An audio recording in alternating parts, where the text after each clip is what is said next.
Hi guys! Ang video na ito ay para doon sa mga Filipina na gusto nang magpakasal sa kanilang foreigners fiancé. Okay? So gusto ko lang i-share ang aking experience para din po magkaroon kayo ng idea kung ano ang mga requirements sa pagkuha ng marriage license.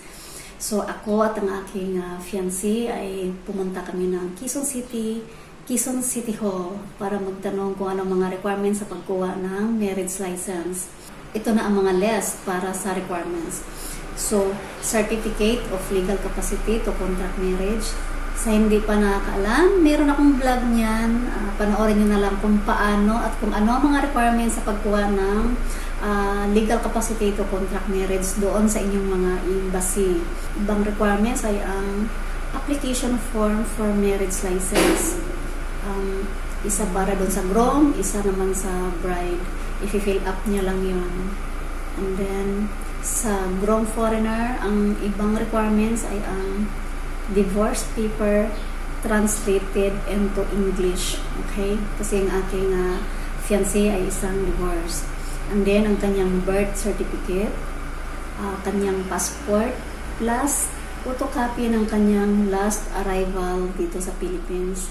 And then, isang pirasong 2x2 ID picture. So, yun po ang hiningi para doon sa groom.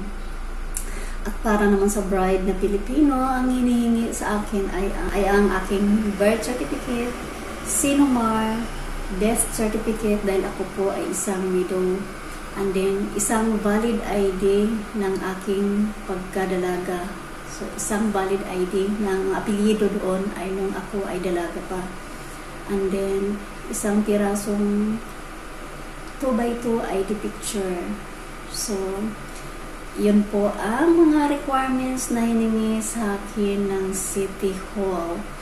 And then guys, once the requirements are submitted, kasama na ang application form for marriage license, you will have to wait 10 business days to 2 weeks to the document to be submitted. Kapag meron na kayong marriage license, you can then proceed with the marriage ceremony. Sa mga nagtatanong naman kung magkano ang binayaran namin sa pagkuha ng marriage license sa City Hall, so ang binayaran namin ay 13,000 pesos. Kasama na doon yung solemnizing officer, yung magkakasal, at yung venue. Lahat na yung mga papilis na lahat yung pag-aayos ng papilis ay sila na ang bahala doon.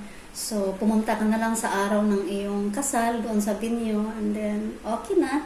And then, sa marriage certificate naman, mag-aantay lang ng sa akin 1 month and 7 days bago kami nagkaroon ng marriage certificate sa PSA.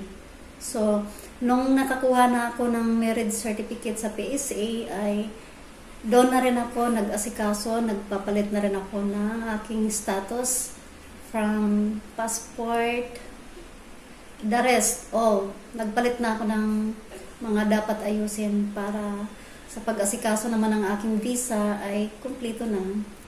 Sana ay nagkaroon na kayo ng idea paano makakuha ng requirements sa marriage license. Pumunta lamang kayo sa inyong City Hall para makakuha na kayo. And thank you for watching.